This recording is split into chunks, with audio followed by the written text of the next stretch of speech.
four-color funny book aficionados. This is US Comics Cast, HQ for all things comic book connected. We are John and Charlie Rivera, co-founders of US Comics. Charlie, happy comic book day. Happy Comic Book Day to you and to everyone listening and watching at home. Once again, we are brought to you by Bad Mary Band and Sergeant Finesse Gaming. If you haven't done so already, please hit that comment section like it's a huge pink and purple robot that is hell-bent on eradicating you and all your homies. I don't even care if you got sparklers for fingers. John, the future is later. The past is now. Did you know it is 1997? Once more, get your Nokia 2600 out because it is goddamn showtime. The X-Men are back on Disney Plus. Are you thinking that meme of the case? Of the Nokia case. That's where I got it from. Oh, that's dynamite. As long as you're more useful than a Nokia phone case. John, Disney Plus, who I would argue at best is shooting 500. Okay. Disney Plus as a platform, and I don't think that's a bad number. No. I think it's an okay number, but I do think that is probably the percentage. Are coming right from my heart. X-Men 97. Dude. I would argue of my childhood, Yeah. the second greatest, not my favorite necessarily, but probably the second greatest children's cartoon. Batman the Animated Series, Sure. X-Men, and then it takes like a while for the quality to kind of downgrade to the stuff I Darkwing really Duck. love. Exactly correct. Maybe the actual number 2 is Darkwing Duck. X-Men is back, and I did not know what to expect. X-Men 97. I have to be honest, the first time that I saw it, kind of... Were you furious? No. You're like, stop ruining things. The first time that I saw it promoted, that this was something that was coming to the small screen, I presumed it was going to be just a special, a limited type, like a Halloween, gimmicks. Hit me with an hour and then fuck off. I'm like, black and white? What are we doing here? Yeah. No. Marvel Animation, to be specific, because Which feels a lot like the they have- comparison of Sony and Sony Animation. like, we got different things too. If your shit says animation at the end, you have to be 1/1000th better if you than think what about precedes. If you think about it, it's almost like the Pixar Disney situation. Yeah, where separate but equal. They want that. We should not Should not use that term. John Rivera would like to disassociate from that term. For Charlie loves it though. He's got t-shirts. It's my favorite. But Call me the Red Ranger because my t-shirts are inappropriate. That's a deep cut for even me. That quote, really? But yeah, Marvel Animation, I feel like they're making that point to disassociate from Marvel Studios, because the truth of the matter is Marvel is not exactly hitting even 500 recently. Now that might change. I'm not one of these, and I hope it does. I mean, because I'm gonna buy the ticket. We're on team good shit. They start hitting 1,000. I joined a club to see movies. Like, I now have to see Morbin 2, Electric Moorbaloo. You really, really do. What excuse do I have to? Really Thank do. God I got it after Madam Web, because otherwise I would have been like that jackass in the theater who just looks like a pervert. If you went to Madam Web, you look like a pervert. Really, Just waiting for bitches to be in Spider-Man costumes. John, I do want to mention very, very briefly before deep diving into X-Men 97, before I ask you the question and let you start percolating, of course I'm going to want to know your opinion of the original X-Men animated series. It's outstanding. That this is sequelizing. We do know that some news that's taken over social media has been the showrunner has been fired prior to the premiere. That's not what we do on this podcast. This isn't a gossip podcast. For those who haven't joined, I heard different. I heard. The whole point of this podcast, by and large, is to celebrate the nerdy shit we love. So all that stuff is going to go on the back burner in the future. If you guys are curious, you can always reach out to us anywhere on social media. US Comics HQ. We'll give you our unfettered opinion.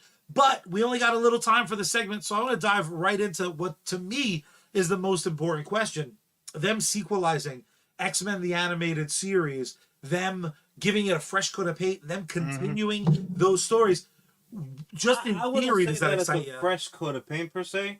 I feel like this is one of those. Reduce the butts and let's keep going. No, this is one of those like new, old inventory situations. Fuck yes, that's a good. This is how I felt, and obviously we are only 2 episodes in Correct. because they dropped. They did that little. But I watched the fuck out of Hey, it. kid, first one's free. Yeah. I'll see you after school tomorrow. I'm not sure why the drug dealer. No, I liked it. circumstances, I like that he's old timey. 40s. Well, because 97. There it That's is. how people sounded back That's then. how they talked back That's then, guys. long, long time ago. So yeah, that's truly how I felt. That this so much so that this is a cartoon period piece. Yes. Because they literally picked up a year after they left us, Yep. right? But except add or subtract a Little- couple of little decades. shenanigans. So much so that if you go back on the rewatch, which I know you will, there's clearly a Crazy Eddie's in Yes, the sir. neighborhood when they're Yes, showing sir. the damage. No spoilers, things didn't work out too well for Charles. Not this Charles, their Charles. Didn't work out that great for me either. But I love that it's a period piece. Yeah. And if it had run immediately after the last episode we saw, if there was like a VH tape lying around, How'd this get so high definition? I would not have doubted it whatsoever. No, I was real good on that tracking knob. You really were. I could catch up real quick. You know what's so funny is not only do I think Ellis coming to us live on Facebook, welcome to the party, pal. And Jubilee would watch Well, Titanic. Ellis is saying if this takes place in 97, there better be an episode where Jubilee is going to watch 100%. Titanic. I will tell you this. Jubilee is handed a business card in episode 1, I think, and she is told to page somebody, and I That's straight up amazing. cheered. Like, let's fucking go. John, Charlie. the thing I did not expect the show to do was to stay faithful to what preceded and yet enhance. I did not think up until X-Men 97, I did not know you could pull off both tricks. Because one, I would argue, combats the other. The original X-Men animated series, right? The one from my childhood, wasn't the very first time X-Men were drawn. But we're talking about X-Men, the animated series. No, that would have been the comic. Aurora Monroe, Storm, Yeah. would fucking never use her powers without a small monologue about how the fucking riptides of the water and the lightning bolts will rip her up. She is operatic. A dramatic broad. I don't know what it was. Maybe they didn't have theater in Africa. Maybe they like to She's a theater kid that got powers. She 100%, like she went straight from theater camp to Xavier's man. The first time that Holy she dropped, cow. and it's like the first episode does such a miraculous job of welcome back.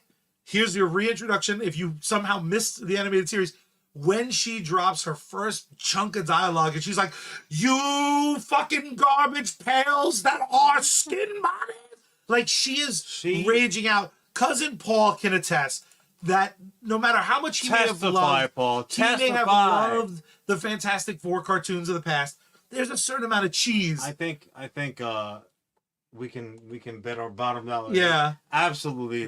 The cheese in X-Men 97 is fresh. It is brand new and it tastes great. It's so on brand for that specific franchise that truly I did have that thought, like, well, maybe they're gonna do that, like, let's play the last one and then jump you into the new one. Again, the fact that it's a direct continuation was dynamite. The fact that it just looks like an HD version of the last thing that you saw. That the characters are coming from that same place. The characters that we're seeing for the first time. All right, so slight spoiler. And again, this is a cartoon that has and earned a trailer going into this event. Is the fact that you are going to see X-Men visually that aren't really in the storyline, right? Yeah. Like you're going to see characters like, oh, I love this cat or kitten, fill in the blank. And then you'll find out, oh no, but they weren't there. But it's still a cameo. If this was a live action flick, there was going to have to be someone who vaguely looked like that person, was dressed like that person. It was like the best. It was like an animated Comic-Con. Yeah. Right? I'm like, I pointed at the screen so often that I got a little muscle cramp. It was I enjoyed it so much. It brought so much joy feelings. Let's dive Outstanding. into some characters, because again, I don't want to Alright. overly spoil the story, but I will say this: episode 1 and episode 2 have different credits. Did you Interesting. notice this? I didn't. That what they basically do, at least what I hope is the theme, as we get sold to Sure. on the show, thanks to Twitch. What's up, humorless trollio? I'm not gonna buy Gamer. what you're doing.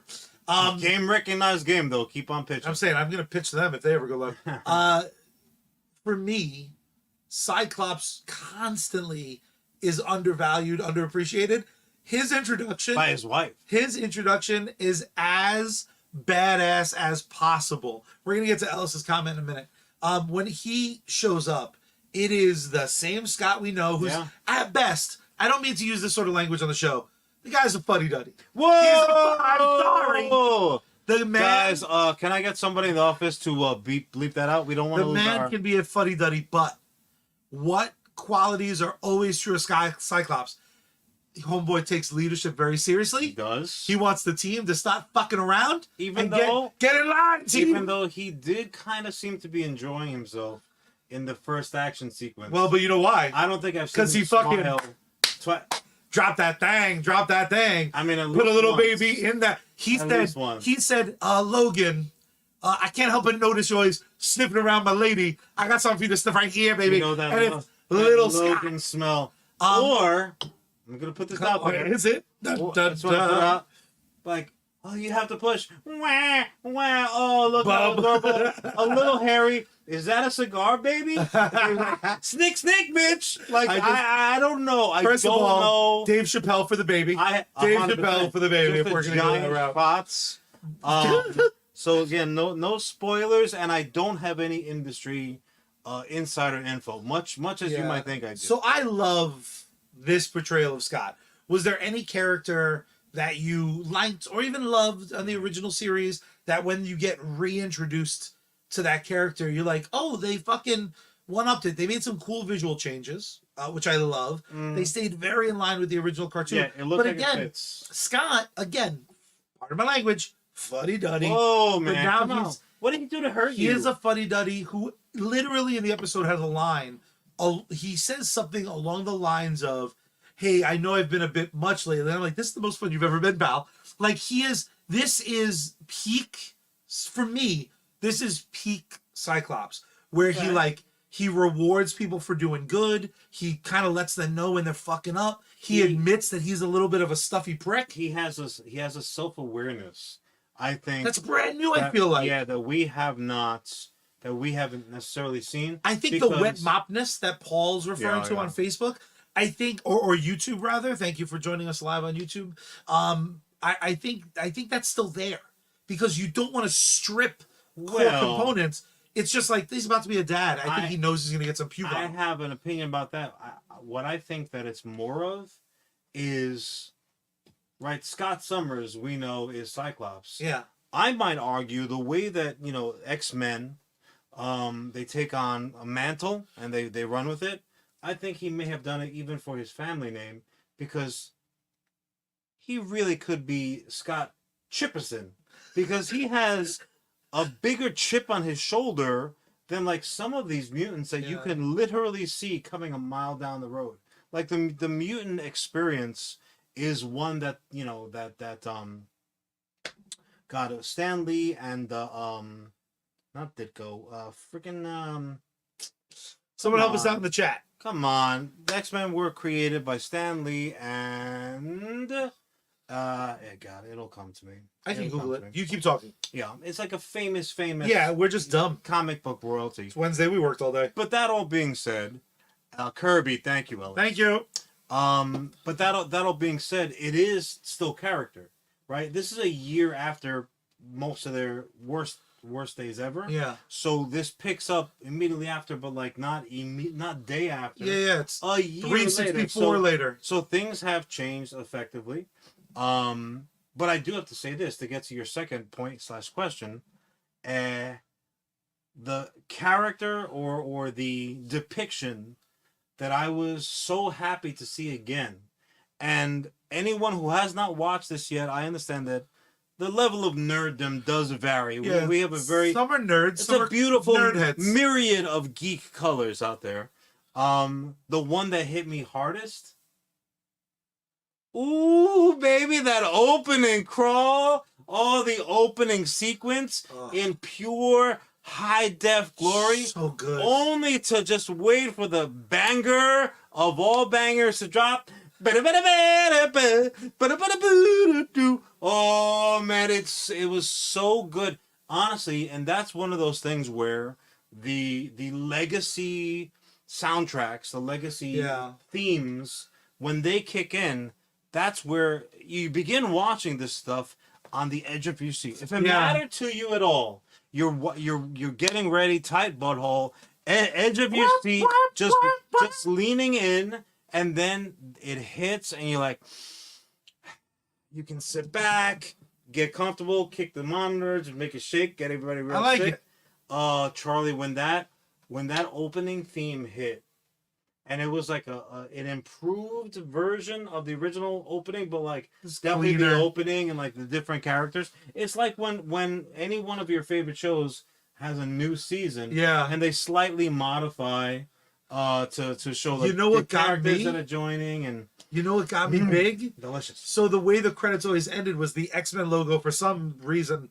Godzilla. No one really had like electricity powers, like I guess Storm. But the X-Men logo would be like shimp, shimp, and like get some electric. Then the electricity had one more jugada to make the 97 in gold. John, I literally was like, ah! No, that was it. It was fucking awesome. Vinegar strokes. What about a character I always loved, because the toy was fucking the best toy in my opinion, because he came with a Wolverine head, came with a Cyclops head, came with an evil head, came with a nice head. Yeah. Now they have to pack in one more because fucking hashtag not Voldemort. Morph is fucking awesome. Morph is great. Now, some people, of course, are like, fucking Disney, they, them, and Morph. Be like, Morph spends more time in panties cuddling up next to Logan than in a sports fucking jock. Morph he morphs! John, anyone who has the audacity to bitch about Morph being a they, while I would argue the best pieces of animation in these two episodes are Morph going from mutant to mutant to mutant to mutant. There's 3 fight scenes in these first 2 episodes that are 3 of my favorite animated fight scenes ever. There's one point, I won't say who, but I have to allude to some things. Morph comes in, drops a scissor kick as one character, becomes a character with an axe, then becomes Cyclops to shoot somebody, then becomes Logan to chop somebody, then becomes Archangel to catch somebody. When he's flying as Archangel. Fuck you! Fuck you, show. So anyone who has been given a toy to play with, and then the person who handed the toy over is left like dumb-faced because this person whose toy it doesn't belong to then proceeds to use it and play with it and make a game out of it that would never occur to original owner of, can only understand what this feeling is like. So I would often, we've been talking about characters, comic book characters, and comparing them and contrasting them. Charlie's list making is probably my fault also, so I apologize for that. But there are certain characters that you can't help but make comparisons to. Yeah. Right? And for me, the one that would always come up in the X-Worlds, which very well might become their new name, but I'll get to that later. X-World! X-World! Party time! Excellent! Mutilated! Like, the big one for me was like, well, Morph is just freaking, oh, God. I'm just so good. At this time of day, names are my number one. Freaking what, like the Nightcrawler's mother that everybody had a problem. Mystique. So it was like, well, why Mystique, and why Morph if they were Mystique can just look a certain way. Morph becomes that thing. So there's a huge distinction. What's up, Trowell Barton? Let me just throw this out here. Am I pronouncing that right? That's the energy. Damn straight. X-Men 97 gives. All you need is woo. Yeah, Like that is the proper energy. And you are coming correct. And to answer Ellis, I'm not first and first. Mostly what I'm talking about is I'm talking about traditional, like this classic animation style. Yeah. I'm not counting Fist of the North Star, of course. Like we're not talking about fucking Akira. Akira's not in the debate. Any episode of Cowboy Bebop, like there are different distinguishers. You cannot tell me that even 2 days ago the sentence "banger opening for Scott" was common, and I think fucking right now for no Scots on the purple site, I think this is the natural Twitch reaction. No Scots anywhere in the True world gets it, including Scott Toilet Paper, has earned a sentence like a better opening. How great would that fire be? Emoji. Scott Toilet Paper, but it's yellow with a red fucking stripe. No, that wouldn't be great. Because it hides the blood. No, not. Is that not? I should go back to my doctor, huh? Yeah, no, immediately. So we're gonna wrap it there, guys. No, sincerely, I was. This was similar to what had happened prior. This has been one of those waiting for it to drop, somewhat with trepidation, because I wanted to like it so much. Yep. Because it really was meaningful. Charlie was, Charlie extended my adolescence by a solid decade, and I appreciate it. You're welcome. I really appreciate it. It's just so meaningful, and the fact that they're treating it with the reverence that they clearly are. And also, as well as a great story. Yeah. So this we will not ruin for people, but it's like a story that matters. It's one of those stories that has relevance. Really funny that you mentioned it with Morph, where people take umbrage with pronouns that are used. Yeah, that's gonna keep on happening. Yeah. So what ends up happening is you identify, to use the verbiage that's common. So just putting this out there, folks, if you take umbrage with Morph's pronouns, you are outing yourself as just not knowing shit about comics. Yeah. You just don't know what you're talking about. Forget about Morph. Forget about the character, the albino Voldemort, as I like to think of him. Forget about them for a second, and kick your mind back to how the entire X-Men team was put together. Because of things like racism and sexism and every other of the bad isms in the world, they needed a way to tell those stories, because ultimately, just like any great story out there, it's informative. You should be different at the end of a story than you were at the beginning of the story, or that story has fucking failed. And ultimately was useless. Even if you were entertained. We should have an alert for this, a rare disagree alert. Because I do think there's another path to enjoying something. You can also enjoy something brain dead. What you can't do is make up a message for a show that the show's not even sniffing around. There's nothing about Morph, the character's existence, ever in the history of Morph that's been like specifically designed for like, go get yourself a sex change. Like, that's what these fucking nerds on the internet are like so afraid of. Worse though, they're not even saying it, bro. They're like alluding to it as if they're signal calling to other dumb, tiki torches out there. I'm like, what? Just shut up. If you don't actually understand it sincerely, come on back. I'm happy to explain it to you at fucking nauseum. I got two as the segment winds down. I got two I want to talk to you about. I got one too. I'll sandwich it in between. Yes, there's an amazing set of scenes with Storm. That's a solid set of scenes right there, boy. Woo! 2 episodes in, I think we're probably That's my woo. Wonderful. I think we're maybe 70 minutes, including all the credits, into this story so far, and they already had a tremendous emotional scene. Yeah. Were you surprised that this show so early on went there, has already hit us with, I would say there's already 5 different speeches that happen on 2 episodes that are powerful and moving, and one, it's not serving a wider purpose other than to explain how someone feels in the moment, and is clearly this scene was written from a place of like heart. Were you at all surprised, or did you see this coming? I gotta tell you, what I was expecting was cotton candy. I was expecting like, I'm gonna have a good time. They're gonna have my money for a season because it's reminding me of a thing I love. Then it's gonna fuck off, and I'm never gonna think about it again. We have had Storm in a bunch of fucking movies. She has never had what she had in the second episode of X-Men 97. I was shocked that they went there. I was so impressed by how well animated it was, considering how many people were like, animation sucks by today's standards.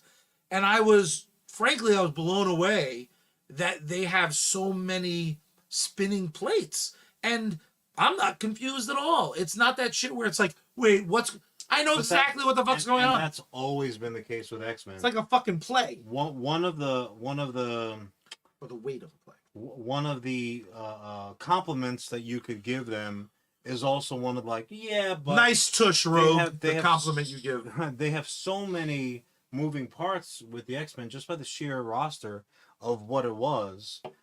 They handled that beautifully with Morph. But also as well as, well, let me back up. When's the last time that you watched the actual 97 X-Men? Someone did, maybe Crave or Cinema Blend. They did like a listicle of like 10 episodes to get you fucking ready. So I very recently watched like 5 episodes. Some of the episodes. Okay. I chose of that 10. I was like, these are the ones I remember. I'll watch Phoenix Saga. Now, I'm obviously they were all enjoyable. Yeah. I'm assuming. Good time. How many of those episodes were not impactful in terms of like, oh, that was just a cotton candy? That was Wolverine and Jubilee. That's a very good point. They go looking for a lost kid. The X-Men tell stories by design that are fucking impactful. And it's like 35 Peter Parkers. We're like, no one had a good start. I mean, Rogue has for 30 years been bitching to me about not being able to high five skin to skin. Every fucking speech they give her, I'm like, poor Rogue, wasting that booty. So like, I'll risk it. To skin. I got nothing else going on. Not for nothing. She's never tried like hugging a fat boy. I think I'll be fine. Sure. I think I'll be fine. Maybe a little sleepy, but I'm gonna be sleepy regardless. Listen, but I mean, you don't know like how much skin. If I stretch it out over, it's not gonna be the same. That's a good point. Lose more than the gloves. Just cartoon. We'll just add a for adults only tag to start the show. Yeah, exactly. What the hell was I going to say? I can't remember. Give me a second. The second that I can. So the second thing that really popped off in my head was this is as close to them straight up saying Magneto is a child of the Holocaust. And the original cartoon did a wonderful job of being like, some shit popped off. Magneto is in this series in a more prominent role than probably he's ever been. And 2 weeks ago, we talked about like Magneto kind of front and center in an X-Men movie. And now I'm just like, let's get this fucking guy a giant M on his outfit. There are some characters, you and I, you don't like Vibe. You don't really give a fuck about Blue Beetle. You don't, don't. I'll smack you in the mouth. You and I have constantly had this conversation about how characters can be elevated and if you give any character to like Gail Simone, she's going to give you a great story. What I think we never talk about is there are some fucking characters that they could do 1 billion movies of them. They could do 1 billion stories of them. And I'm never going to get fucking sick of it. Magneto, again, especially in this cartoon world, this way over the top presentation, this cartoon, children's cartoon presentation, and still doing it. That's the rub. Them being able to be so large. I said before, it feels like a stage play, but it feels like a fucking like, we're forth. Like it seems not quite Shakespearean. It seems like it's almost mocking Shakespeare in its bigness. It's like it's informed by that type of presentation. The unashamed gravity of Magneto giving a speech while elevating, this doesn't happen. While he elevates every fucking car on a highway and he's like, "You think this is power?" None of this happens. This is all just the vibe. He lifts up all the cars on a fucking bridge, and he starts screaming about, "You think this is power? I've known power." I have This is not real. I didn't realize how desperate I was for my comics to be big again. I feel like in this golden era of comic book films, I think one thing that they've done, even in the ones I like, is I feel like they've made shit smaller. Well, yeah. Even when you expand the Guardians, are like, they're these Universal Four. We're really going to focus on these planets because we have to be tiny. What this does, I hope, is this is so good and thus far so undeniable. One, I hope they're able to keep this going, because I'm a little afraid that they knew the first two, that they were like, where to go from here? We need to. It's always the fear. Drop with a banger. With that being said, if they can keep this sort of momentum, I hope this helps inform that next wave of live action movies, because I could use a little bit more grandiose. I could use a little bit more. Don't be so fucking afraid to feel the need that you need to explain everything about everything to me. I don't necessarily need to know how time travel works, Marvel, because I don't really want it there unless it's an X-Men. I don't need everything to be subtle, because then if you have this way over the fucking top, then if you let someone be subtle, it's like a wrestling promo when suddenly someone's talking quietly. You're like, everyone shut the fuck up. Well, It's a miracle of entertainment. I hear what you're saying. I don't think it's a miracle. Miraculous. It's a miracle. Gods were involved. What I think that you're talking about is things have gotten in live action for certain, but even in the animated realm, things have gotten nuanced, right? So they want you to kind of lean in, so to speak, and really pay attention to the pronunciation of every word, not just the general speak. And yeah, you're right. This is big, bold, big moments and things like that. But it's a cartoon. Yeah. It's a cartoon for children. And that's the thing that I would sit back and think. And part of my enjoyment was there are going to be cats who watch this show after school, who are watching the show now with their kids. Yeah. Or with nieces and nephews or whomever. And they're like, it's an introduction into the things that they like. I can only imagine that it must have been what it was like for, people who had vinyl collections growing up, playing them for the first time to people who had tapes and CDs, and what have you. It is really kind of like an introduction. Hey, I love this.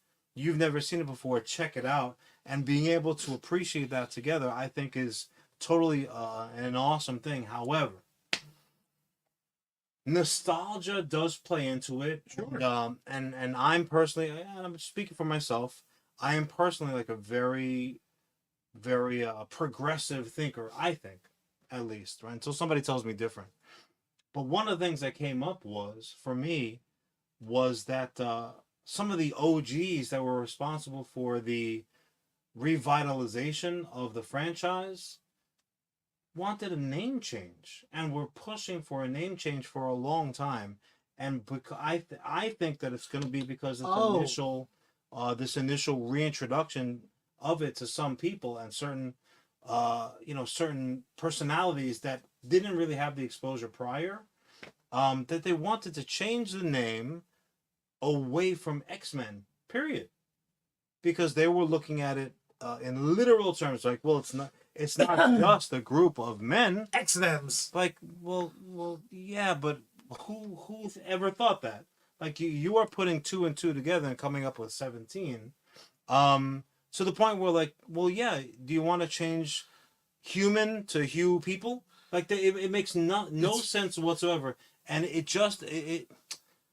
this is the one and only real way that you can take a yum for John and turn it to a yuck, is don't make me be the lifeguard. Yeah. Of like seeing somebody struggle with a concept or whatever. Like, oh, let me drag you to shore. Now, come on, you're now taking away from my enjoyment time. So do yourself a favor, jot down your questions. You can mail them to USComics, now located in Middle Island, New York.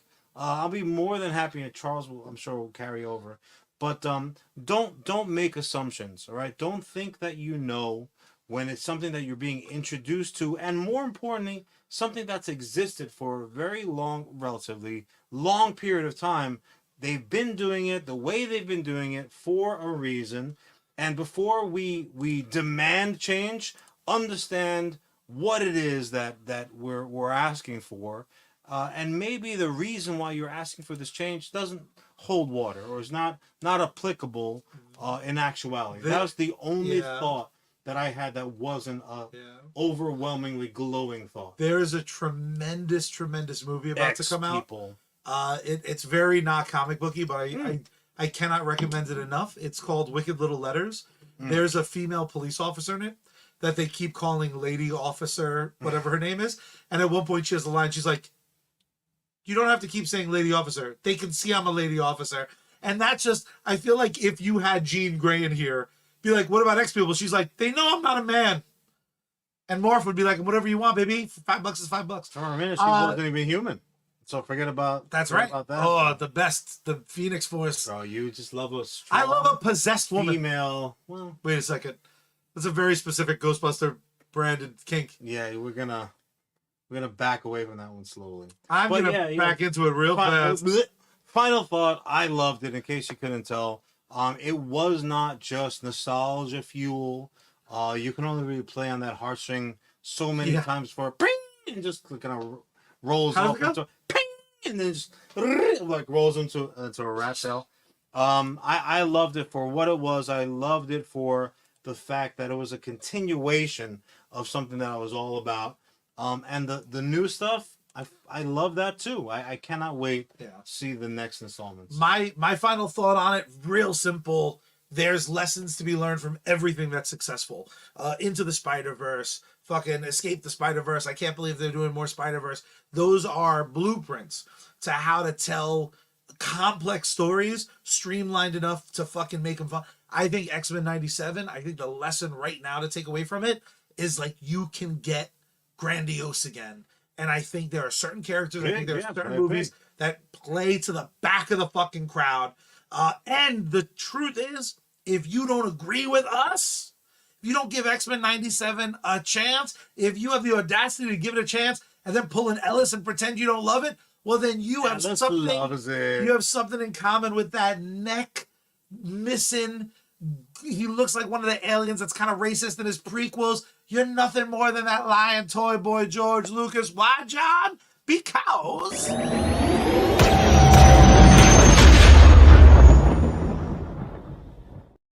Han shot first. Clinky. Salute. Crystal Skull Vodka. Ghostbusters out this Saturday.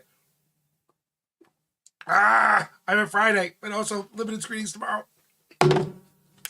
I can't see now anyway, so I'll also have to listen to it. John, before I kick it to you, just those of you who are interested, Ghostbusters Frozen Empire. Tomorrow, Thursday, if you're watching this live, I'm going to be in the city with your New York City Ghostbusters featuring the Long Island Ghostbusters for a 4DX screening.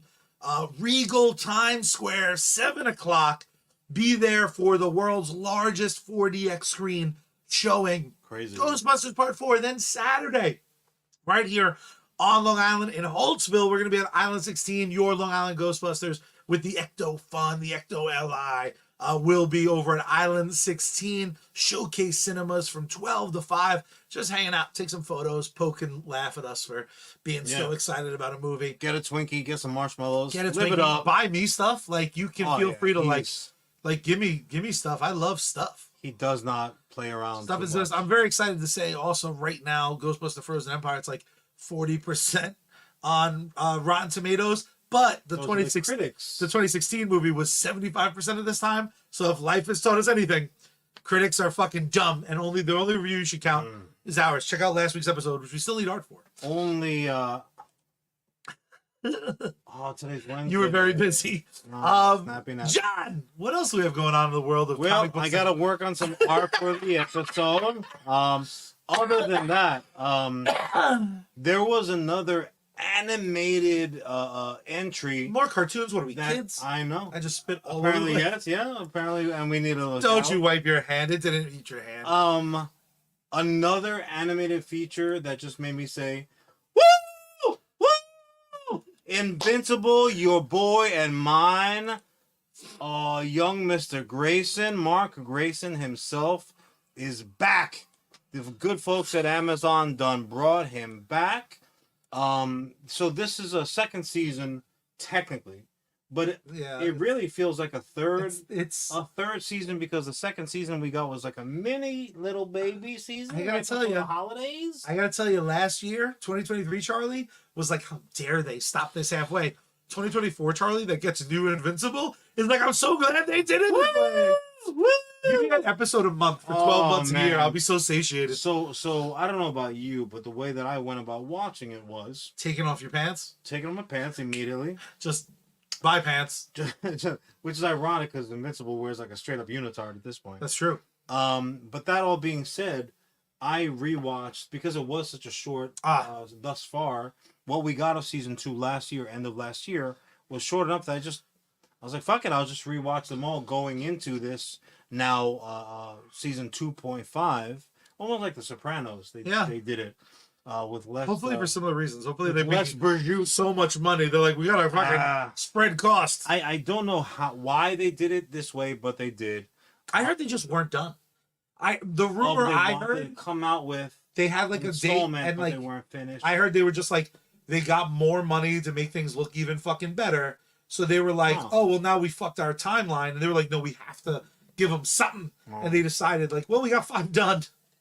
Bye, like because Seth Rogen was working on Turtles, so there was like all sorts of shit to interfere last year. And also, Chun is his last name. Watch your fucking mouth. You talking about Glenn? Steven Chun. Yeah, Steven. I'm not gonna try to pronounce it. I'm just gonna call him a character he played one time. So this guy, at the time, he was going to be Sentinel. He was going to be Sentinel live action. So I can only imagine there was like scheduling across the board. I mean, the nice thing about this voice cast is they are tremendously talented, but what ends up happening is that also puts you in demand. Yeah. Which is why Charlie and I are available every Wednesday. It's true. Come hell or high water, even though that's not true. The better you are. Showtime Johnny and Ghostbuster Charlie, we got shit to do. We got busy schedules too. Our calendar pages are full up. It's not that busy. But Charlie, I don't know about you. Totally worth the wait. Fuck yes. Totally worth the wait. And the fact of the matter is you're talking about like banger beginnings. Yes. Considering that this is like both of the middle of a season and the first of the new group of entries. It feels like they structured it specifically for this mid-season. I could be wrong. It feels like whenever they figured out that this, what an impactful, it feels just like a series episode 1, or a season episode 1 rather. Yeah. They get off to the races. It's fat free. Off to the races. It is fat Charlie, fucking free. It is like the beginning of a marathon, and you took Super Brand that morning. And you're just doing the fast. Oh man, I just gotta get there. I was thinking, guys, where are we going? Why the rush? They were moving so quickly in terms of the episode. If anybody here is not an Invincible fan, just buy the omnibus. Either all of them, quite frankly, because there's several at this point. Whether the comic missed you, which shame on you because it is one of the best comics. Yeah, you're just not good at knowing stuff. Or the animated version, which you'd also be wrong because it just happens to be animated, right? It's just a great superhero story that they're telling. And what's really, really nice is they do something that, Charlie and I aspire to. They use archetypes, superhero archetypes, where you'll see them or hear them or you see their power, whatever it might be, and think, oh well, I kind of get it. I get it. That's a Wolverine type. They establish and they get rid of a lot of exposition, which is kind of unnecessary for the greater story that's being told. That stuff's already been done, and they put it to bed, and you have ownership of that already, so you can say, all right, now that being that those vegetables having been you can jump into dessert, and that's what this shit is for me. This episode, this first episode of the second season proper, is all dessert for me. it pops so big. It is just action wall to wall. But because you do already know all the groundwork, things that need to be done, you miss nothing at all. You really don't. The thing I keep getting thrown off by, because you and I both became pretty obsessed with Invincible in relative real time, but then you and I did this really probably unhealthy thing where we started with the graphics, read the graphics up until halfway, then at least I read single issues till the end of the run, and then when you got the graphics, I like borrowed yours because mine got lent out. And then when the omnibuses came out, like you got yourself some, I got you some for holidays and shit. And we read them again. I feel like we lived so much in that world that the fear when the animated series came out was like, well, at best, Really? in my head, I thought at best what they're going to do, they're going to give me back that thing I already loved, a fresh aesthetic. And what the show has done time and time again, they basically said, oh, do you love the comic? What if we told you that's the worst version of that story in a lot of ways? See, that's an opinion that I know you've held from the first episode, really, of the animated. I'm blown away at some of the decisions. You've always felt that, yeah, this is the Sargento is here. No. Never ever fear. Suckers in the rear. What is up, Sarge? Did you rehearse that? No, it's it's those lyrics, Never question why I call you Showtime Johnny again.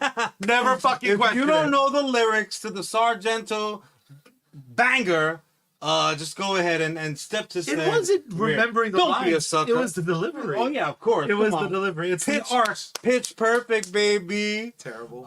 But yeah. No, what I was gonna say was it's a very, very rare thing where whatever the original version of something is, whether it's a movie or a book or it's inverted and the cartoon's the original, so certain individuals who shall be remain nameless, Charlie, cannot help but make those comparisons. I pride myself on the ability to just look at something on its face value and say, this is a great, good, or terrible this, whatever it might be. Well, that's helped you a lot with dating. Absolutely. I mean, I think they would all agree with you. But mostly because the formula usually doesn't change. Yeah. Whoever was first to market, per se, whoever brought that concept to you the first time, they're going to have a special place in your heart. Yeah. You know what I mean? Like, for example, you really were brought to Batman from the cartoon. Yeah. Right? That was your the animated first series was like my So my real first taste. Everything else that comes to you with pointy hats and like a potentially inappropriate ward running around with them is always going to be compared first and foremost to that first version. So it's not the version's fault per se.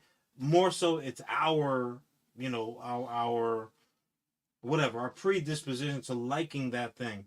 But I have no problem with a person who says, no, the cartoon is better than the comic. I mean, it does. Well, that's like your superpower. You really do specialize in like accepting people's varying opinion without ever combating it. A lot of times, the worst you get is you'll hit me a lot with like, oh, really?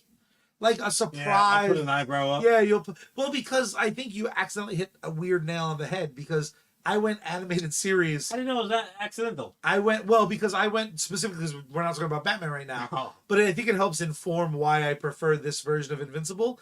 I went Batman the animated series, and then I saw reruns of Batman 66. And I was like, this is better as a comedy. Like, I was the one guy who was like, you know what this story needed? Humor. It's like, you know what seems really practical right now? Anti-shark spray. Yeah, that shit's if you're underwater, any aerosol can is going to be just chef's kiss. Good idea. No. And the reason why I even bring that up, Charlie, is because, again, names are just my absolute number one. I'm not going to be able to help you. He voices Omni-Man in the cartoon. He smack you across the face if you're not playing his tempo. Yes. He plays live action J. Jonah Jameson. Help us, chat. Both with and without hair. Ellis, you know things. Yeah, come on, Ellis. And you're not on mics. You have the ability to Google. But in any case, he was speaking to the fact that he's just not gonna be Omni-Man in a live action. He's just not gonna do it. He's an old man, even though he's like very I'm not inappropriately working out. jacked. He is Oh my God. jacked. Well, he was at least at that point. He was Do ridiculous. you think during the pandemic he was like pizza and pie? I mean, I know I was, but that's inevitable. We're going to get a live action. We're gonna be getting a live action. J.K. Simmons. J.K. The chat didn't help me at the fuck all. Boo, Chad, boo. I had to use my brain. I'm just kidding. I still love you. He's the one with the problem. My head hurts now. That, yeah, it doesn't really get much exercise. I'm also drinking just chemicals. Yeah, not a great choice. But, we're going to be getting this live action version. And my question is this. Third bite of the apple for Charlie. What they've done between the comic and the cartoon. Yeah. Cucked it up. They may have adjusted a couple of things, where they occurred in the timeline, or at least what we see first as opposed to later, which I think, yeah, absolutely does work. But I think it works in either capacity. Yeah. But it's the same story. It is. Right? Like, By and large, it is the exact If you were handed the omnibus to say, okay, read this and write a book report, or like come to your final exam is going to be on Thursday. Yeah. You're like, oh no, I forgot to do my reading assignment. Then you could watch the series and pretty much know, okay, well this, and then that, and then Adam and Eve did this, that, and the other. You would get away with it. Do you think that that's where the live action is going to go? Just a third bite at the narrative? I think at this point, if I'm in charge, the formula is tweak, modernize, respect. Because I think everything that the animated series has done has been filled with respect, and it has only replaced shit that almost needed to be either streamlined or by today's just standards of what you want characters to feel like. Some of the stuff they removed from someone like, I almost don't want to. I'm trying desperately to avoid spoiling anything, but there are some characters. I mean, it's been out forever. There are some characters that in the comic book had redemptive arcs that, at the time, more than made up for every time they were shitty. By a lens of, at the time, 2022 or 2023, when Invincible first came out, through that lens, their redemption arc wouldn't outweigh their shittiness. I feel like by the time we get to the live action, you may need to once again reanalyze and make sure that math checks out. Because you, in my opinion, you have to enjoy the tragedy of what happens in Invincible. There are certain characters you have to ultimately love. And you might love them like a cousin who's always kind of a dick at Thanksgiving, the Charlie effect. But I think you still need to love them. So I think the only reason to do a live action Invincible isn't just to see costumes in live action. I think it's to tell this tale with a garnish of something else. Yeah. And the masterful job they've done with Adam and Eve, you can't put that genie back in the bottle. I need that or more. So Adam and Eve is a unique, to me, I think, character, because this could easily be, the title could easily be Invincible and Adam and Eve. Yeah. Right?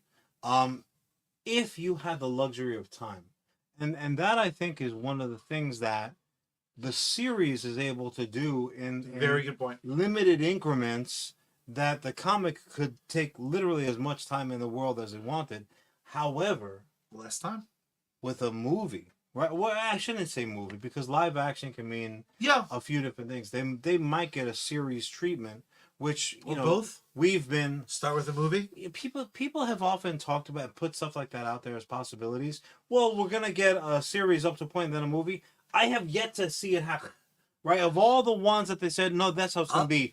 Dark Tower, Walking Dead. Allegedly, it's gonna happen this year finally. With who? Freaking oh God, why am I so bad at names? I got so excited and then it left me. Community. The movie's allegedly coming out. Community, though, that's a different thing. That's like somebody saying an Arrested Development. But it will still be the first one. Yeah, granted, but like, you've had so much time. Here's the thing. That, like, what the fuck else were they gonna do? Here's the thing for me. Since Amazon is putting out the movie, this is our best chance of it happening. I'm not saying that it's never gonna happen, but I'm just saying that.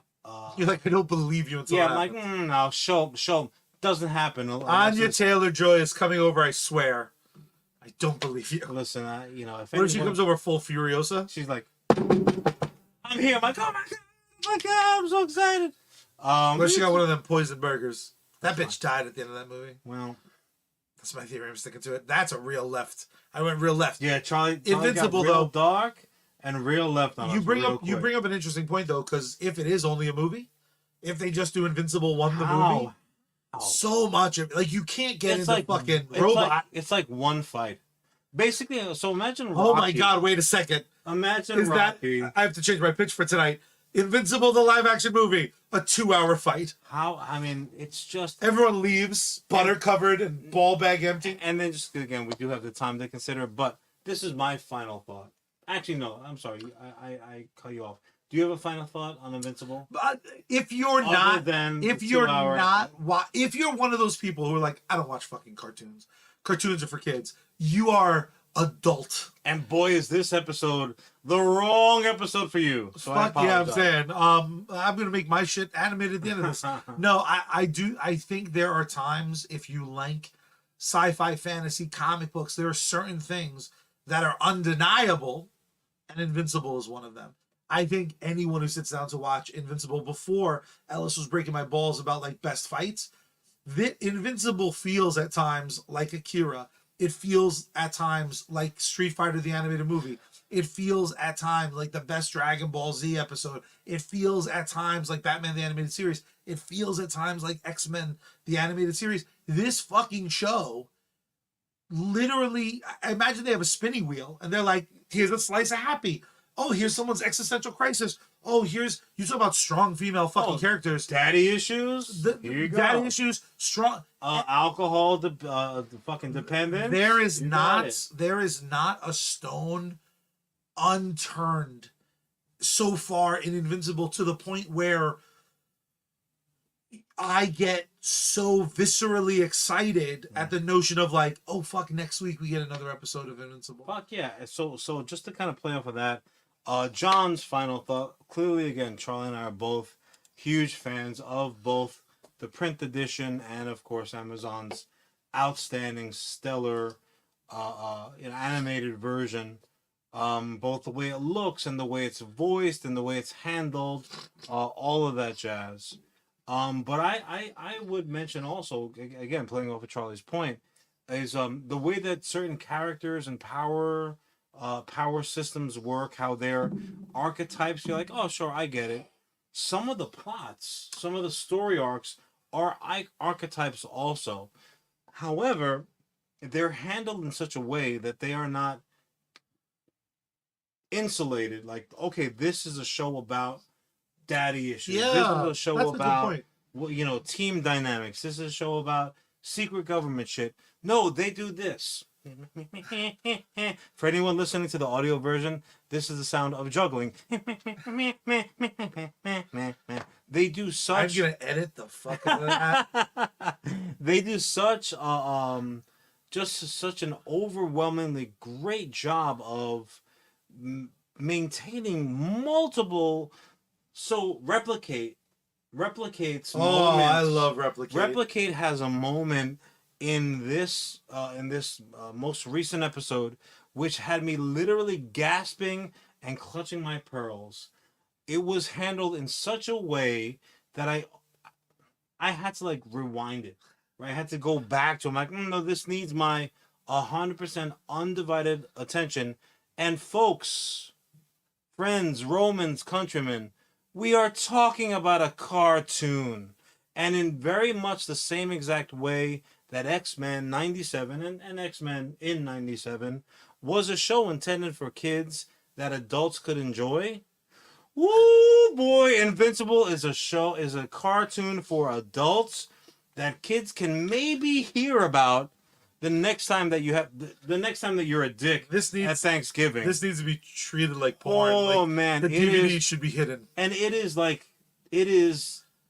superhero smash 'em up blood porn. It is so over the top. The animation, it's just I don't want to. I don't want to belabor the point. It's outstanding. I'm so happy that it's back. And again, like Charlie, it just has me eagerly anticipating, which is not a common thing. The calendar pages from turning, because it means, oh, I got a new episode coming my way, and that is just nothing but good news. Dynamite. If you haven't checked it out yet, check it out. Thank me later. I love it. I love it. John, it's that Charlie. time of the show where you get to enjoy your water. Maybe have a sip of that Diet Pepsi, even though they stole a jet or some such shit. Oh, that is unfortunate. That is getting edited right out of the audio version. John, I got some really good news for you. I got some very good news for the people. I'm not going to do the joke I always do. At this point, if you know the show, you know we're not total shills. We're not just going to do an ad for something we don't care about. Instead, we are going to talk again about one of our absolute favorite bands that are going on tour right now. And that, of course, is Bad Mary. You heard them during the beginning. You're going to hear them again at the end of the show. If you're wondering where else you can catch their act, you can follow them over at Bad Mary Band across all social media platforms. You can support them. Patreon.com/Bad Mary Band. You can stay up to date at badmary.com for merch and upcoming performances. Two favorite parts on their website, they constantly do drops of limited edition gear and merch. You can peep that out. But the thing I love most on those long drive home, any music streaming service that you have, their entire discography is available. Check them out, man. They're fucking awesome. In some cases, 2 versions of it. That's true. Just outstanding. Definitely check out their new album, which is going to be a little familiar. Yeah, buddy. If you've been around for a while. Ooh, High Fidelity. Oh, hell yeah. But also that leaves the question, where we dropping? As always, the answer is with Sergeant Finesse. You can find him currently playing on Kick.com as well as TikTok while he still can, because those politicians, they're shaking their fist angrily at It's us. Sarge, by the way. That's what I heard. Sarge brings a lot of things to light. He knows what's up. Outstanding video game content, supported games, co-streams, giveaways, contests. Don't be a sucker. Check him out when? Today. Today, Maury. You got money for these stupid commercials. Today. That's a little drop for you. When Sarge is on deck, salute. Also, as well as check out our good friend, Jokers_stream_. You can find him over on Twitch, aka the Purple Site. An amazing Fortnite streamer, but he does play on occasion other games. Also, as well as he does double duty, cosplaying like it is his goddamn job, and it's not. You want to talk about jugglers? He does multiple things amazingly well every time out. I just care about the real star, Bats. I mean, Bats is doing the Lord's work, Really keeping Joker under control. But again, check out all of our supporters. Look, we wouldn't be able to do what we do on a weekly basis, nor would you by wasting your time at least once a week by listening to this jabber on. Check them out, support them, do what you got to do. And don't forget to follow us across all social media, US Comics HQ. Yeah. And you could find us right there. Just go there. We've got very, very fragile egos, so do all of us a favor. What do you mean by that? Yeah, well, you know what? The bottom line is this, Charlie. This has all been very, very pleasant, but I have to get to my office on the top damn floor. Hit that button. So do yourself a favor and you hit that button, you peon. Touche.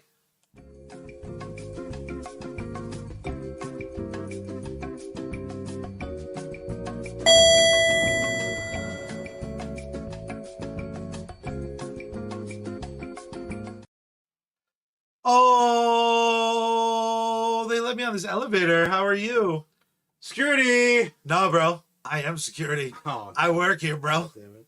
Sorry, I got bad news for you. The perfect crime. But I also have really, really good news for you. All right. And it sounds a little... I'm going to start this off completely different. I'm going to sing you a little ditty. Oh, Let me know if this sounds familiar. Bwah, bwah, bwah, bwah, bwah, bwah. Ah. Ladies and gentlemen, Asian imports, some renown. that's right. We're talking a new American Godzilla film. I'm not touching the good Godzilla. Okay. I want to make you more dumb money. The Oscar-winning Godzilla. Exactly right. We're not talking about that Godzilla. Okay. We're coming... Godzilla that just won an Oscar and all this praise and like definitely has everybody talking about what an amazing Yeah. property it is. Fuck that. Not that. Because here's the thing, Hollywood. Here's the thing. Up until now, week after week, show after show, I've tried to go to you, Mr. Man. Yeah. And I've said, I got a little piece of art for you. And sometimes that art is silly. Sometimes that art is based on a property that is goofy or a little bit silly or a little bit forgotten. I want to do silly. I want to do big. I want to do the over top. And I want to do it right because I'm going to pitch you, Mr. Sir, Godzilla G-Force. Now, you may or may not remember, but you don't have to fully remember because this is America. I'm only doing parts of what you remember right, and then I'm going fucking buck. John, we're going to open up. Scene 1. Go. Mr. Rivera. Mr. Rivera, I apologize. Sorry, I just know how much filthy money we're going to make. So, very shortly, we're going to have Godzilla and Kong teaming up again. Fucking King Kong has a Nintendo glove. Let's be honest, even if that movie makes a lot of money, I think we're about done with this brand of family Godzilla action. But you want to get the next one on deck. Sure. So we're open up, John. We There's are only going. so much, Donkey Kong Jr. Yeah. Fucking Oof. Godzuki that I can send. I'm going to have to do that because I'm part of a member club. John, we are going to start with the man himself. Our film, it's also going to be part of our teaser trailer. We're opening up with the famous blah, blah, blah, blah, blah, blah. And we see a fucking dumb city. Doesn't matter which. This is how we're doing this pitch. Pick a city, John. Pick any fucking city. Give me a geographic region. Any fucking geographic Well, it's region. gonna affect my bottom line, son. Let's do somewhere cheap. Let's do south of the world. This whole south.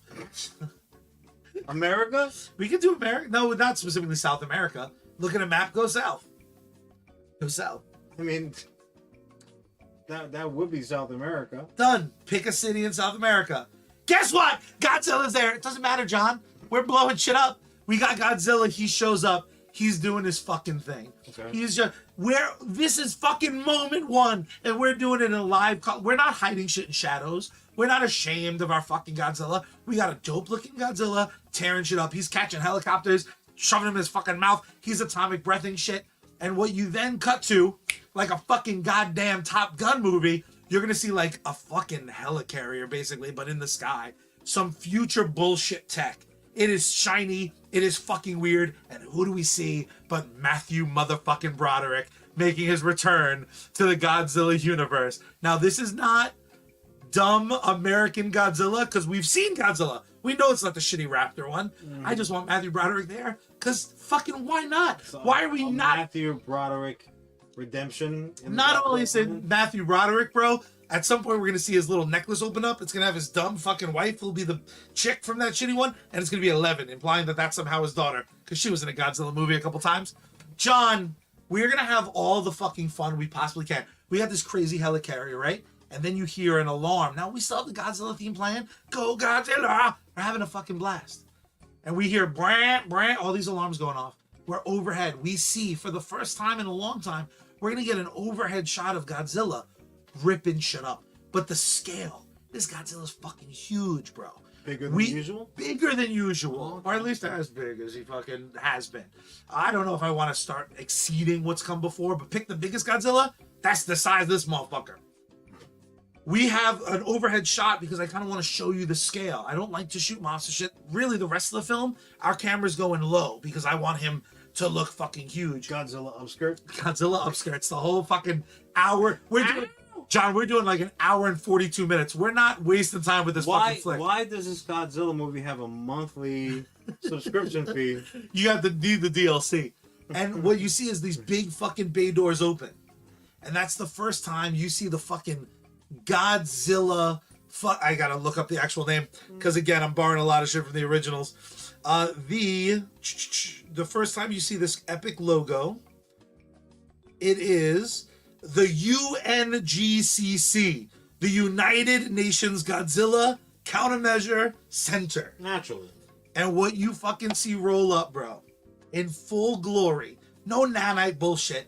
You see a bunch of armored soldiers looking kind of straight out of fucking Favreau's Iron Man 1. Like, I want you to think bulky but military. Okay. They fucking straight up jump out of this fucking helicarrier. And now we're a camera behind them These motherfuckers are gonna land on Godzilla for our first action sequence. John, we are 3 minutes in this motherfucker. 3 minutes in, and these motherfuckers are trying all this stuff really to redirect Godzilla. They're not trying to fucking fight, but they got cool shit. Name a fantasy weapon, I'm gonna borrow it. They got those swords that like clip out of each other like an ultraviolet. They're just trying to get Godzilla. He just name dropped Ultraviolet. Yeah, that's how I fucking roll. Don't make me put Mila Jovovich in this movie, motherfucker. So what they're trying to do, and again, we're doing a lot of those awesome undershots so that you see the scale. They're trying to veer Godzilla left. And we hear like a techno take, right, of the famous Godzilla theme. But something's fucked up. And what's coming out of the water? Because we haven't seen that shot yet. We haven't seen the Godzilla out of the water. What do we see? Motherfucking Mecha Godzilla. Right? These motherfuckers got a goddamn robot to fight. Our act 1 intro fight. Godzilla versus Mecha Godzilla. Mecha Godzilla is like still coming off of his Steven Spielberg starring role. Fuck yes. He better not be tough to deal with. Dude, so Godzilla wins, but it's like as close to a good fight as you want. Okay. But it's enough that Godzilla's like, I eat a dick, town, and fucks off. So it's like a couple soldiers are dead. Mechagodzilla is fucking exploded, but they're like, pretty good. We did. That's the best we've ever. That is the best we've ever done. And the rest of this film, John, I'm gonna literally play fucking a word game. Name a famous Godzilla monster he fought. Name one. Mothra. Mothra. It's in the movie. Give me one more. I need two. Ghidorah. It's in the fucking movie. What this film does is it does not do the boring thing that American movies have always done. At some point, they always have Godzilla team up with some humans. Godzilla is our big bad. He is Mike Tyson at the prime of his fucking life. And we have this armored core, this military group that we're going to follow their story. They'll be the heartbeat of the film. And there's just monster shit keeps fucking happening in our world in 2024. We are not trying to send a message about like, don't pollute, give a hoot. None of that bullshit. I want to do a schlocky fucking 80s style action movie, but I want it to fucking look good. I want it to be big. I want it to be fucking silly at times. I want there to be stakes because people are dying. You're going to fall in love with the character. He's fucked the next act. I think we bring Godzilla. The only reason I don't feel like it's Final Wars is Final Wars still ultimately was like, Godzilla's good. Like, we fucking... No, there's no triumph at the end of this. I want you to feel fucking fully exhausted by the end of the shit and the way that we end this fucking film. When Ghidorah is getting fucking KO'd by Zilla, the film fucking ends. Godzilla's taking down that big shit. Like our fucking central point of this, the helicarrier's fucked. This shit ends the way a Godzilla film should end. Godzilla fucking standing tall, victorious with rubble, bloodshed, and just you're gonna leave feeling like your bag is empty along with your popcorn. Let's have fucking fun with Godzilla. If we're gonna do dumb Godzilla, let's go full tilt. Let's go Fast and Furious levels of dumb. We're not gonna necessarily have anyone in space yet, but someone had a kid who's gonna avenge him in the sequel. Tom Torino in this movie? No. Maybe the little Mexican kid that looks nothing like Dom. But I'm as much as I love the super serious, good Godzillas, these American ones just aren't scratching that itch for me. Yeah. And I think if we go straight up silly, and I mean, it's Top Gun meets Godzilla meets G.I. Joe to a certain extent. You know what's interesting to me is because in -1, Godzilla is not a hero. Godzilla is Bruce the shark. Yeah. Right. From Jaws.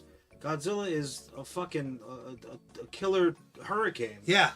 So if you're telling me that you want to take the American film's big budget approach and special effects and this, that, and the other thing, and apply it to the Japanese proper, like the most recent the vibe, Oscar-winning bad guy Godzilla, I can definitely see it. But I do want to ask, so the G-force of it all, right? Not to be confused with Gatchaman, which, who knows, maybe one of these days we'll get a live-action pitch worth a damn. I had to be real specific when I said you G-force. Oh, yeah, I was like, Godzilla's G-Force. Also, as well as not the fucking, dumbest G-Force. not the Gopher Force, whatever the hell the bullshit they messed with their heart over a few years ago. But yeah, the Godzilla Force. Where are they ultimately at the end of the day? It's just gonna be like the remnants that are left over from getting their asses fucking beat. So what happens at the end, our tease for the sequel, is the only through line of this film that can count as like a thing with weight. Because again, I don't want it to feel like that. I want this to be a summer blockbuster. Yeah. Because I feel like that's what they're always going for, and they always like shit the bed. The through line is, this is ultimately the United Nations becoming badasses. The end of this film, when the United Nations' best attempt fails, finally, it's going to be the world united against the ultimate threat, which is fucking these monsters. So we're gonna get a tease for the sequel. Who's fucking the monsters? You wish Godzilla? Where? Once or twice. Oh, buddy, it's been more than once or twice. I was talking about you. Oh yeah, all the time. The way it fucking ends is like the 2.0 of the G-Force is going to be. There's gonna be like the dude from France. It's gonna be like all the best, all the Tom Cruisiest people from around the world, and we're gonna have like an international flavor for the second one. Okay. So this group is the UN, but they're all like, generic kind of white guys for the most part. And again, there's a lady, there's a black guy, the Asian guy. That is not how the UN works, sir. No, but I mean, like, that's not the focus of it, really. It's like the G-Force is a team. They've worked together a long time.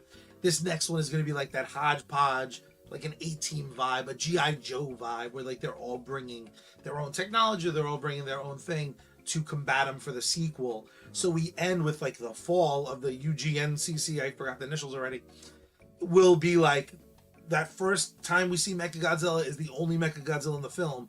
The sequel will promise a bigger, better, more badass Mechagodzilla. So the sequel will be a proper, it'll be like, fuck, whatever we call this. If we call this Godzilla G-Force, the sequel's Godzilla G-Force 2, enter the Ultra Mechagodzilla. Like, we're going dumb.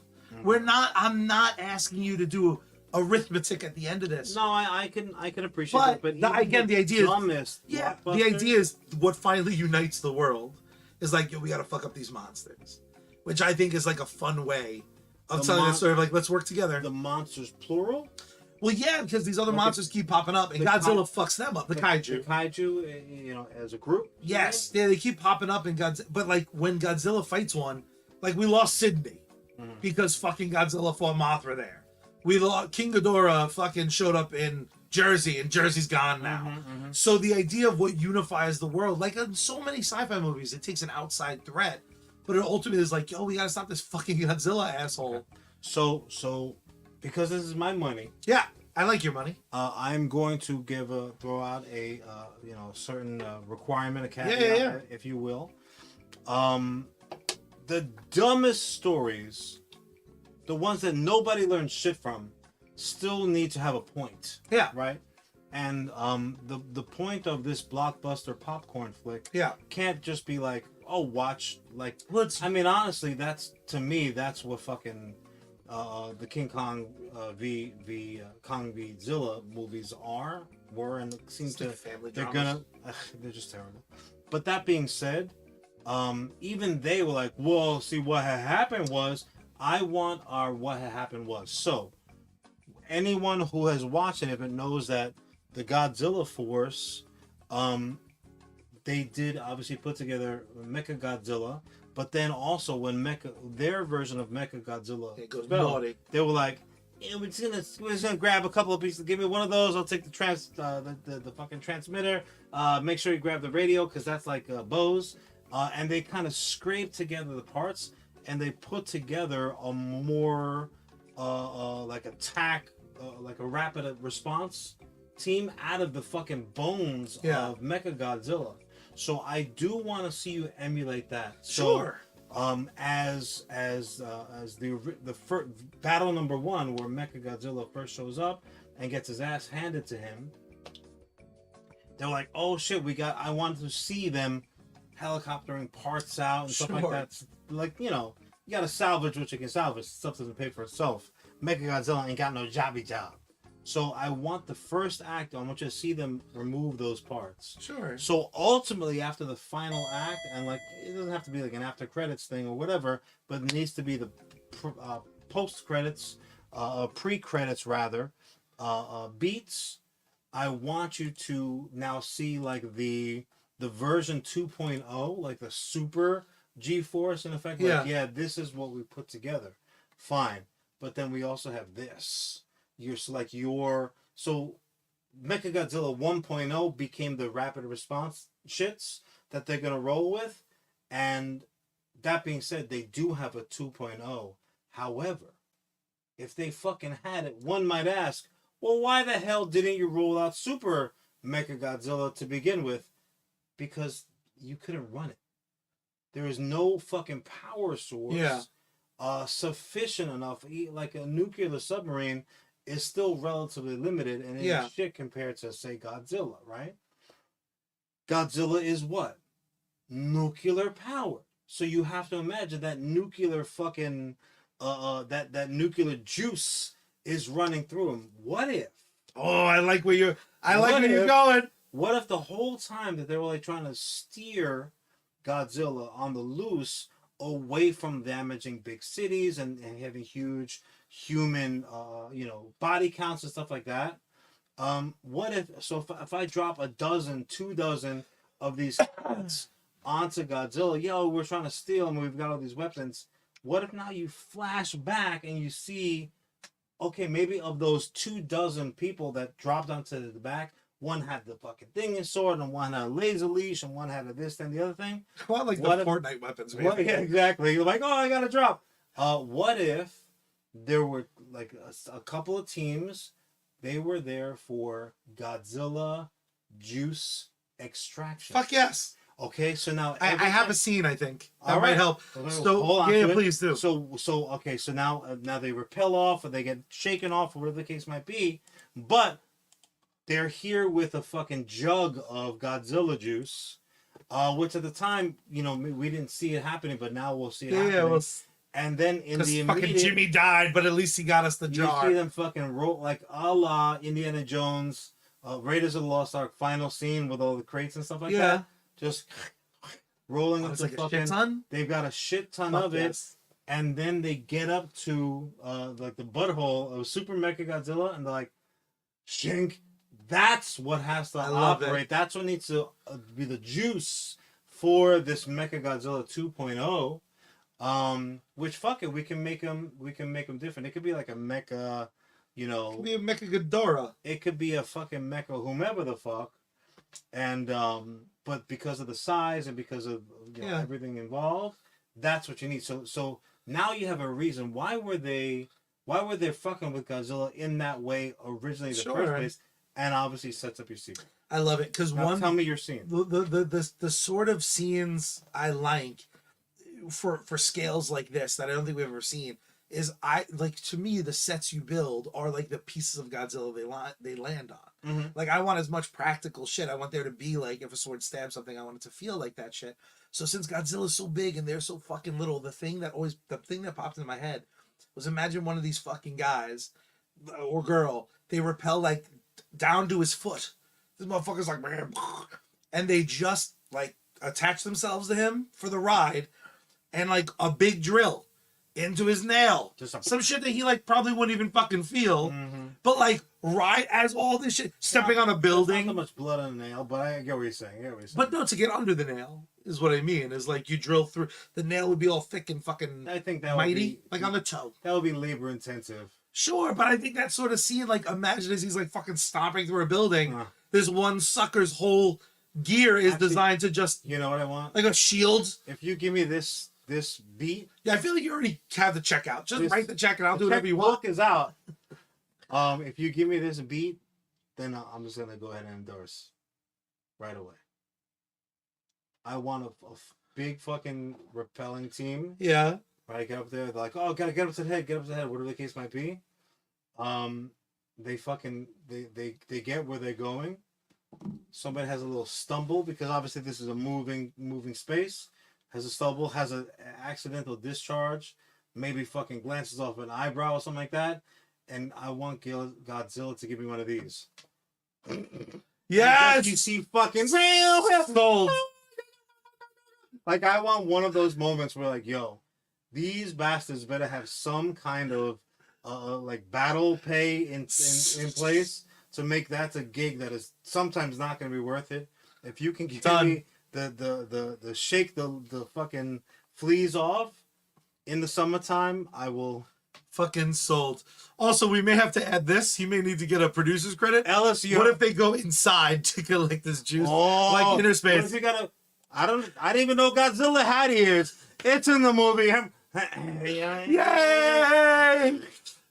Money, please. Done. John! Charlie. Thank you so much for buying my movie. How much fucking least fun. I feel like I'm going to watch this fucking King Kong movie and be like, It could they're be not fun. even inside one animal. It could be fun, yeah. John, Get up in there. the good news I have for you is there is only one way that we end each and every episode of US Comics. I need you Same to, finger. Same finger. I need you to show them. I'm going to tell them because it's a few simple steps. First, you got to turn the power on. Then you got to turn the volume up, tune Bad Mary, and open up the window wide and scream out to the night sky. Scream, my space guy. We out.